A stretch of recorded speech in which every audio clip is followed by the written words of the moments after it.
नमस्कार प्रेक्षकांनो, आजच्या एपिसोडमध्ये इथे अर्णव ईश्वरीला डान्स करायला सांगितलेलं असतं. आलेल्या सर्व गेस्टने आणि घरातल्या माणसाने अर्णवला फोर्स केलेलं असतं. काही झालं तरी आम्हाला कपल डान्स बघायचा आहे. तेव्हा इथे अर्णव ईश्वरीला म्हणतो की आपण एका गाण्यावर डान्स करूया. तेव्हा इथे अर्णव ईश्वरी दोघेजणं आता सेंटरला येऊन उभे राहिलेले असतात. तेव्हा अर्णव म्हणतो, miss Indore, let's do it. तेव्हा ईश्वरी म्हणते, सर पण इथे बघा ना, सगळेजणं आपल्याकडेच बघतायत, मला तर लाज वाटते. तेव्हा अर्णव म्हणत असतो, पण तू त्यांच्याकडे बघू नकोस, तू माझ्याकडे बघ ना, माझ्याकडे बघ, आपण दोघेजणं डान्स करूया. आणि तसंही मिस इंदौर, आपल्याला फक्त एकाच गाण्यावरती डान्स करायचं आहे. आणि तसंही आत्तापर्यंत मी तुझ्या तालावरती नाचत आलो आहेच ना. तेव्हा ईश्वरी म्हणते, काय सर, तुम्ही माझ्या तालावरती नाचता, काही काय बोलता सर. तेव्हा अर्णव म्हणतो, मिस इंदौर, आपल्याला डान्स परफॉर्मन्स करायचा आहे, फाईट परफॉर्मन्स नाही. तेव्हा ईश्वरी हसायला लागते आणि म्हणते, ठीक आहे. तेव्हा प्रेक्षकांनो, इथे अर्णव ईश्वरी दोघेजणं छान असा गाण्यावरती आता कपल डान्स करत असतात. ओल्या सांजवेळी या गाण्यावरती खूपच सुंदर असा डान्स दोघेही करत असतात. तेव्हा मामा अंजली हे दोघे तर प्रचंड खुश झालेले असतात. त्या दोघांना एकत्र बघण्यासाठी यांचे डोळे आधीपासूनच आसुसले होते. त्या दोघांची मनातली इच्छा अर्णवने ईश्वरीबरोबर लग्न करून पूर्ण केलेली असते. जेव्हा इथे अर्णव ईश्वरी दोघेजणं डान्स करत असतात तेव्हा नम्रता आणि आकाश दोघे एकमेकांकडे बघत असतात. तेव्हा आकाश नम्रताला खुणावतो आणि म्हणतो की हे चित्र मलासुद्धा लवकरच पूर्ण करायचं आहे. त्यानंतर प्रेक्षकांनो, नम्रता लगेच लाजायला लागते. तर इथे अर्णव आणि ईश्वरी डान्स करत असताना एकमेकांच्या मिठीत आलेले असतात. तेव्हा अर्णव ईश्वरीला म्हणत असतो की मिस इंदौर, खरंच सांगू का, आजूबाजूला कुणी आहे हे सुद्धा सगळं विसरायला होतं आहे. तेव्हा ईश्वरी म्हणते, पण माझ्या सगळं लक्षात आहे सर. तेव्हा अर्णव म्हणतो, पण या सगळ्यांच्या नजरेत आपण परफेक्ट कपल आहोत ना.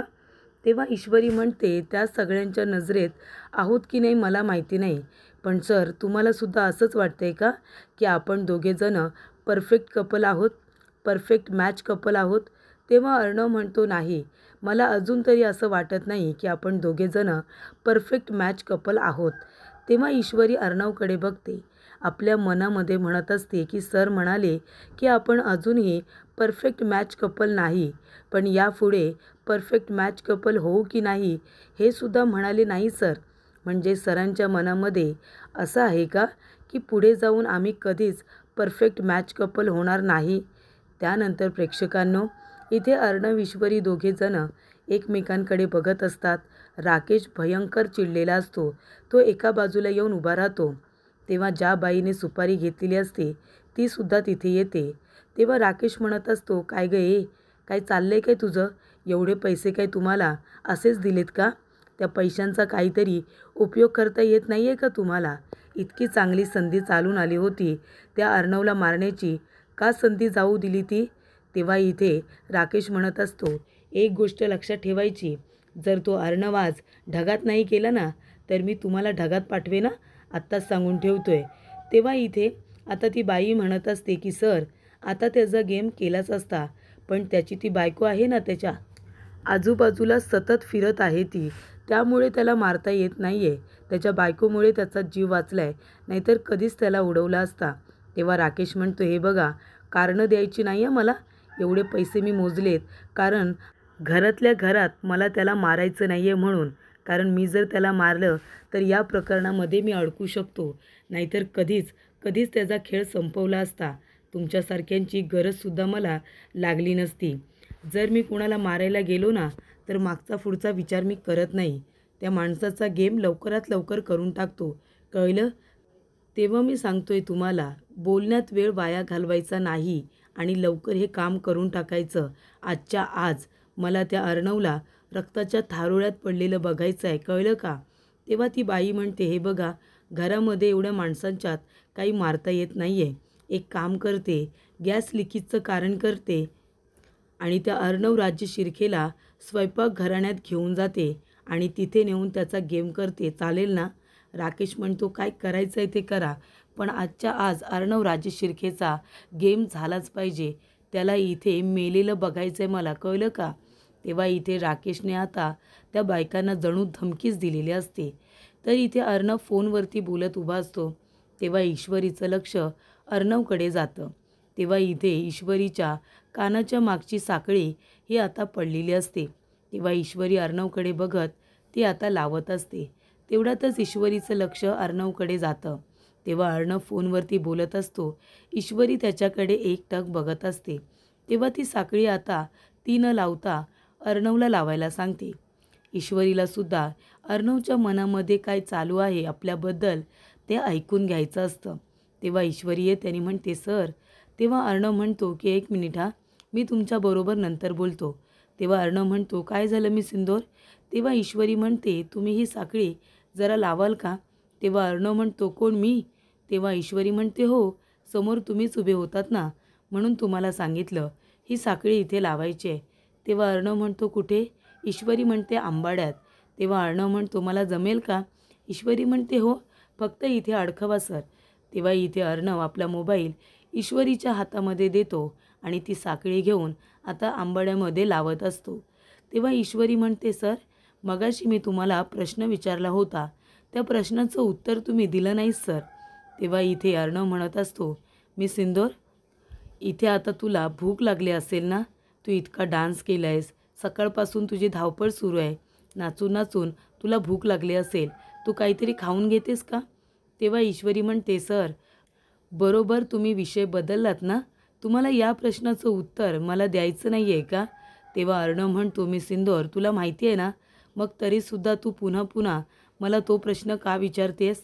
तेव्हा ईश्वरी म्हणते, ठीक आहे सर, तुम्हाला जर त्या प्रश्नाचं उत्तर नसेल द्यायचं तर मी पुन्हा तुम्हाला तो प्रश्न विचारणार नाही.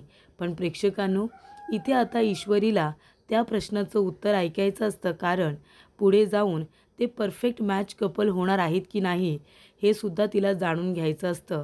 पण अर्णवला तिच्यावरती हे नातं जबरदस्तीने लादायचं नाही आहे, म्हणून आता परफेक्ट मॅच होण्याची जबाबदारी ही फक्त अर्णवची नाही आहे, तर ईश्वरीची सुद्धा आहे आणि त्याची जाणीव ईश्वरीला स्वतःहून झाली पाहिजे असं अर्णवला वाटतंय. त्यानंतर प्रेक्षकांनो, ते दोघे बोलत असताना तिथे नम्रता येते आणि ती म्हणत असते की इशू, अगं आईचा व्हिडिओ कॉल आला आहे, आईला आहे ना तुझ्याजवळ बोलायचं आहे आणि बाबांनासुद्धा तुझ्याशी बोलायचं आहे. तेव्हा इथे ईश्वरी आणि नम्रता दोघीजणी व्हिडिओ कॉलवरती बोलण्यासाठी आता बाहेर जातात. ईश्वरी म्हणते, अर्णव सर, मी आलेच हां. तेव्हा अर्णव म्हणतो, ठीक आहे. त्यानंतर प्रेक्षकांनो, इथे अर्णव परत फोनवरती बोलत असताना तिथे ती बाई येते आणि म्हणत असते की सर, तिथे बाहेर किचनमध्ये गॅस लिकेज होतो आहे, कुणाला सांगू मी? तेव्हा अर्णव म्हणतो, काय गॅस लिकेज होतो आहे? बघू दे मला काय होतं आहे ते. त्यानंतर अर्णव स्वतः आता गॅस लिकेज होत असतो ते बघायला गेलेला असतो. तेव्हा इथे राकेशला आनंद होतो की चला, आता तरी इथे अर्णवचा खेळ संपला. त्याचबरोबर प्रेक्षकांनो, ईश्वरी इथे फोनवरती बोलायला गेलेली असते. तेव्हा ती बाई म्हणते, या साहेब या, इकडे या, हे बघा ना, इथे आता गॅस लिकेज होतो आहे, सिलेंडर लिकेज होतो आहे. त्यानंतर प्रेक्षकांनो, इथे सिलेंडर लिकेज होतो आहे हे आता सांगायला आल्यानंतर अर्णव चेक करत असतो. अर्णव म्हणत असतो, कुठे लिकेज होतो आहे सिलेंडर? हे काय सगळं तर व्यवस्थित आहे, तुम्ही कशाला बोलवलं आहेत मला इथे? सिलेंडर लिकेज होत नाही आहे, मग काय प्रॉब्लेम आहे? असं अर्णव आता विचारत असतो. तेवढ्यातच प्रेक्षकांनो, अर्णवला संशय येतो की माझ्या पाठीमागे काहीतरी खुरापती चालू आहे. तेव्हा इथे अर्णव मागे वळून बघतो तर काय, इथे सर्व बायकांनी आता मोठमोठी हत्यारं काढलेली असतात. एका बाईच्या हातामध्ये धारदार एवढा मोठा चाकू, त्याच्याचबरोबर धारदार एवढा मोठा कोयता. इथे हॉकी बऱ्याच बायका असतात आणि प्रत्येकीच्या हातामध्ये एक एक हत्यार असतं. तेव्हा अर्णव विचारतो, कुणी पाठवलं आहे तुम्हाला इथे? सांगा ना, कुणी पाठवलं आहे? कुणाच्या सांगण्यावरून आला तिथे?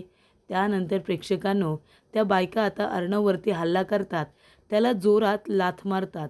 तेव्हा अर्णव जाऊन आता गोणींवरती मागे पडतो आणि त्याला इथे जबरदस्त आता मार बसलेला असतो. सगळ्याच लेडीज असतात. आता लेडीज बायकांवरती हात तरी कसा उगारायचा. तेव्हा प्रेक्षकांनो, ती बाई आता अर्णववरती जेव्हा हात उगारते तेव्हा अर्णव तिच्यावरती इथे जोरदार फाईट आता उगारतो, पण तिला मारत नाही. तेव्हा अर्णव म्हणतो, हे बघा, मी मुलींवरती हात नाही उचलत हा, लेडीजला मी नाही मारत. तेव्हा तुम्ही एक काम करा, गुपचूप इथून निघून जा, मला उगाच माझा नियम मोडायला लावू नका. त्यानंतर प्रेक्षकांनो, इथे अर्णव बोलत असतो तेवढ्यातच ती बाई त्याच्यावरती पुन्हा हल्ला करते. तेवढ्यातच प्रेक्षकांनो, इथे आता अर्णवला मारण्यासाठी ती गुंड बाई कोयता उचलते. तेवढ्यातच तिथे ईश्वरी आलेली असते आणि ईश्वरी त्या बाईचा हात पकडते. तेव्हा इथे ईश्वरी म्हणते, एक मिनिट, मी माझ्या नवऱ्याला अर्णव सरांना काहीसुद्धा होऊ देणार नाही, कळलं तुम्हाला. तेव्हा प्रेक्षकांनो, इथे आता अर्णव बघतो तर काय, त्या ठिकाणी ईश्वरी आलेली असते. तेव्हा इथे ईश्वरी म्हणते, सर, तुम्हाला मी काही होऊ देणार नाही. तेव्हा अर्णव ईश्वरीला पकडतो आणि आता तिला पकडून इथे फाईट करत असतो. तिला उचलून त्या बायकांना आता मारत असतो. ईश्वरी आल्यामुळे इथे आता अर्णवला फायदाच होतो, कारण तो स्वतः त्यांना टच करू शकत नाही, पण ईश्वरीला उचलून तो त्यांना आता मारायला लावत असतो. तेव्हा सगळ्या बायका आजूबाजूला पडत असतात. तेव्हा प्रेक्षकांनो, इथे आता अर्णवला मारण्यासाठी ज्या बायका आलेल्या असतात त्यांना धडा शिकवण्यासाठी तिथे ईश्वरी त्यांना काफी असते. तेव्हा अर्णव बरोबर इथे ईश्वरीचा आता फायदा करून घेतो आणि त्या बायकांना धडा शिकवतो. तेव्हा इथे ईश्वरी जेव्हा त्या बाईला मारते, अर्णव म्हणतो, अरे वा, बढिया आहे, तुला येते का फाईट करता. तेव्हा ईश्वरी म्हणते, मग इंदौर से है हम. त्यानंतर प्रेक्षकांनो, इथे आता त्या बाईला मारण्यासाठी ईश्वरी आणि अर्णव दोघेजणं बरोबर तिला किक मारतात आणि त्यानंतर ईश्वरी त्या बाईची मान पकडते आणि पाण्यामध्ये टाकते. तेव्हा इथे ती बाईसुद्धा आता बाजूला जाऊन पडते. त्यानंतर सर्वजणं घाबरतात आणि तिथून पळून जातात. त्यानंतर ईश्वरी त्यांचा पाठलाग करत असते. तेव्हा अर्णव तिला पकडतो आणि म्हणतो, मी सिंदौर, जाऊ दे, जाऊ दे त्यांना, त्या गेल्या. तेव्हा ईश्वरी म्हणते, सर, मला जाऊ द्या ना, त्या कुठे जात आहेत ते मला बघायचं आहे. तेव्हा अर्णव म्हणतो, मी सिंदौर, अरे, मी त्या बायकांना टच केलं नाही, मी त्यांच्यावरती हात उगारला नाही, पण माझ्या बायकोने त्यांच्याबरोबर मस्त फाईट केलं, डुशूम डुशूम मारलं त्यांना. तेव्हा ईश्वरी म्हणते, सर, हे काय बोलताय तुम्ही, तुमच्यावरती आता प्राणघातक हल्ला झाला आणि तुम्हाला मस्करी सुचते.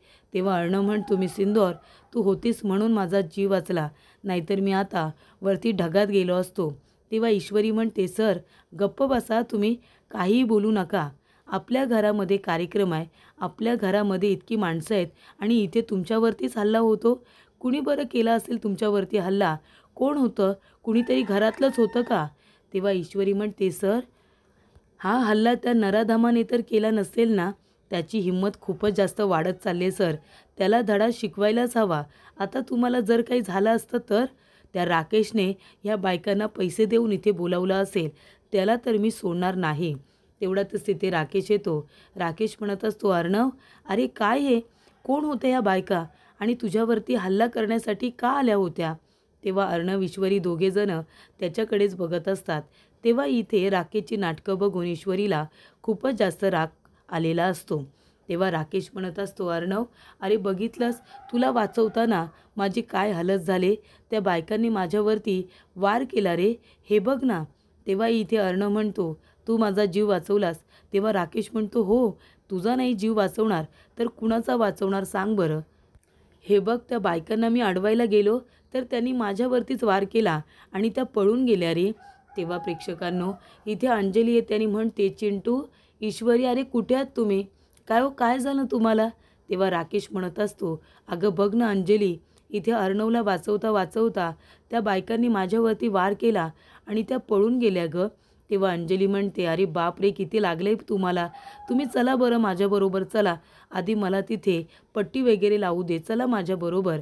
तेव्हा इथे राकेश अंजलीबरोबर जात असताना मागे बघून इथे आता अर्णव आणि ईश्वरीला डोळा मारत असतो. तेव्हा इथे राकेशला आठवतं, तो गेटपाशी उभा असतो ही न्यूज ऐकायला की अर्णव गेला, कारण त्याने सांगितलेलं असतं, आता अर्णव गेला ही बातमी सांगायलाच तुम्ही माझ्याकडे यायचं, कळलं का. तेव्हा त्या बायका धावत पळत जाताना राकेश विचारत असतो, काय झालं, त्यांचा गेम झाला का, गेला का अर्णव ढगात.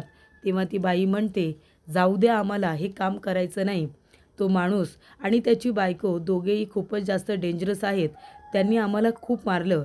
आता आम्ही हे काम करणार नाही. तेव्हा इथे राकेश म्हणतो, "एक मिनिट, तो चाकू दे इकडे." आणि त्या चाकूने स्वतःच्या हातावरती वार करून घेतो आणि म्हणतो, "जा आता जा." त्यानंतर प्रेक्षकांनो, राकेशवरती कुणालाही संशय येऊ नये म्हणून त्याने हाताला तो चाकू मारून घेतलेला असतो. त्याचबरोबर इथे राकेश अर्णवकडे बघून हसत असतो आणि मग तिथून निघून जातो. तेव्हा ईश्वरी म्हणते, "सर बघितलंत ना, या नराधमाने तुम्हाला मारण्याचा प्रयत्न केला. याला काही करून सर धडा शिकवलाच पाहिजे, नाहीतर काय करेल काही सांगता येत नाही." त्यानंतर प्रेक्षकांनो, इथे आता अंजली राकेशच्या हाताला पट्टी करत असते. ती म्हणत असते, "काय हो, किती लागलंय तुमच्या हाताला?" तेव्हा इथे राकेश म्हणत असतो, "अगं अंजली, मग काय करू? त्या बायका आपल्या अर्णववरती हल्ला करत होत्या गं. मग त्यांना अडवायला मी गेलो आणि त्या माझ्यावरतीच इथे वार करून निघून गेल्या." तेव्हा मामा म्हणत असतात, "तरी बरं झालं कुणाच्या जीवावरती बेतलं नाही. सगळेजण सुखरूप आहेत, ते खूप चांगलं झालं." तेव्हा इथे राकेश आता म्हणत असतो, "हो ना मामा, मी होतो ना तिथे. मी कुणाला काही होऊ दिलं नसतं. स्पेशली आपल्या अर्णवला. त्याच्यावरती मी कुणालाही हल्ला करू दिला नसता." तेव्हा इथे आता वल्लरी म्हणत असते की बघितलंत ना, जावई बापू होते म्हणून अर्णवला त्यांनी वाचवलं. अर्णवला काही होऊ दिलं नाही. खरंच जावयाच्या बाबतीत आपल्या घराने अगदी नशीब काढलंय. तेव्हा इथे राकेश म्हणत असतो की मामी, अहो आपल्या अर्णवचा जीव धोक्यात असताना मी काय स्वस्थ बसणार होतो का? मी त्याचा नाही जीव वाचवणार तर कोण वाचवणार? तेव्हा वल्लरी म्हणते, "हो ना, पण अहो हे सगळ्याच माणसांना कळतंय का की ही सगळीच माणसं आपली आहेत. आपण यांच्यासाठी नाही करणार तर कोण करणार? असा विचार सगळेजणच करत नाही. तो तुम्ही केलात ना जावई बापू." तेव्हा इथे राकेश म्हणत असतो की मी इथे अर्णवचा जीव वाचवण्यासाठी हे सगळं केलं अंजली, नाहीतर मी कशाला गेलो असतो या सगळ्यात पडायला. तेव्हा अंजली म्हणते की तुम्ही दोघेजणं ठीक आहात ना? चिंटू, ईश्वरी, तुम्ही दोघेजणं ठीक आहात ना? तेव्हा अर्णव म्हणतो, "ताई, मी एकदम ठीक आहे. प्लीज तू टेन्शन घेऊ नकोस." त्यानंतर अर्णव म्हणतो की आकाश, तू एक काम कर, नम्रताला जाऊन घरी सोड बरं. तेव्हा आकाश म्हणतो, "ठीक आहे दादा." तेव्हा आकाश नम्रताला सोडायला जात असतो. तेव्हा वल्लरीला खूपच जास्त राग येतो. कारण वल्लरीची इच्छा असते की आकाशने नम्रताला सोडायला जाऊ नये. त्यानंतर नम्रता ईश्वरीला भेटते आणि आता घरी जायला निघते. त्याचबरोबर प्रेक्षकांनो, इथे आता राकेशला खूप आनंद झालेला असतो. कारण त्याने आता सगळं इथे क्रेडिट स्वतःला घेतलेलं असतं. तेव्हा इथे ईश्वरीला खूपच जास्त राग येतो.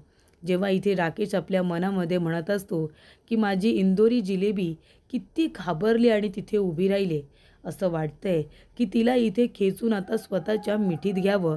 इतकी सुंदर दिसते घाबरताना माझी इंदोरी जिलेबी. त्यानंतर प्रेक्षकांनो, पुढील भागामध्ये इथे ईश्वरी खूपच जास्त घाबरलेली असते.